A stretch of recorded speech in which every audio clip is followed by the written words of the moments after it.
جی آپا،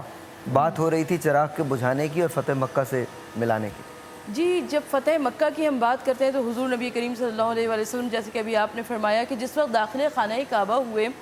اور مکے کے وہ بڑے بڑے افراد جو کہ قریش کے سردار تھے، وہ ظالمین تھے جنہوں نے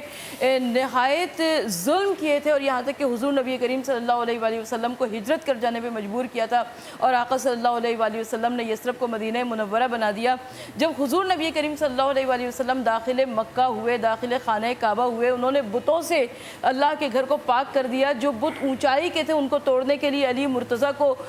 طلب کیا اور اس کے بعد انہوں نے پوچھا کہ اب بتاؤ تم کس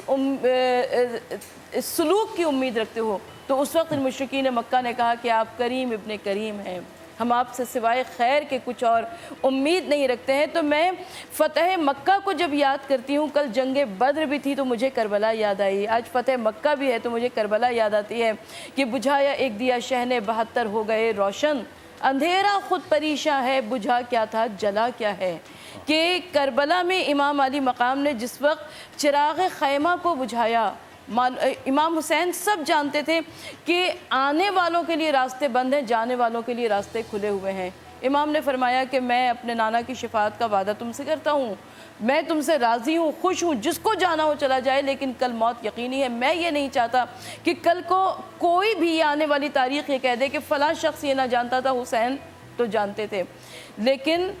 یہ حسین کے وہ اصحاب تھے کہ جنہوں نے اپنی تلواروں کو نیام سے نکال کر اپنے حلقوم پہ رکھ لیا اور کہا کہ مولا 1000 مرتبہ زندگی ملے گی تو ہم آپ پر سے جان کو قربان کر دیں گے۔ اور امام علی مقام نے تاریخی جملہ ارشاد فرمایا کہ جیسے اصحاب مجھے ملے ویسے اصحاب کسی کو نہ دیے خدا نے۔ اور اس کے بعد امام علی مقام امام حسین علیہ السلام نے یہ جو شب عاشور کی جب بات آتی ہے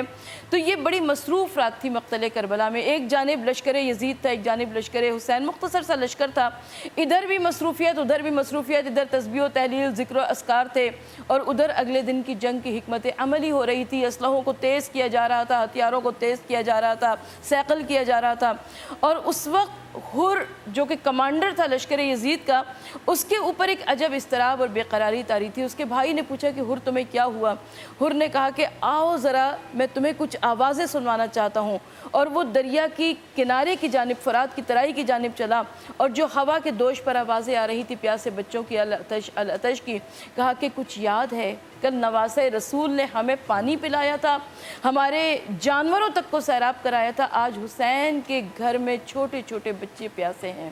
اور بس یہی وہ مقام تھا کہ جہاں پر حر نے فیصلہ کیا، حر کے بھائی نے فیصلہ کیا، حر کے بیٹے نے فیصلہ کیا، حر کے غلام نے فیصلہ کیا، اور یہ تمام کے تمام لشکر یزید چھوڑ کر امام علی مقام کے کیمپ میں آ گئے۔ یعنی جب ہم فتح مکہ کی عظیم فتح کی بات کرتے ہیں تو کربلا کی عظیم فتح کی بات کرتے ہیں کہ حسینی راستے سے ایک ادھر نہ گیا اور ادھر سے اتنا بڑا سپہ سالار، اتنا بڑا کمانڈر اپنے بھائی، بیٹے اور غلام کے سمیت امام علی مقام کی جانب آ گیا۔ اور امام علی مقام نے بھی رحمت للعالمین کے نواسے تھے، وہی کریم ابن کریم، سخی ابن سخی، شریف ابن شریف ہونے کا ثبوت دیا کہ امام علی مقام نے آگے بڑھ کر حر کو گلے سے لگا لیا۔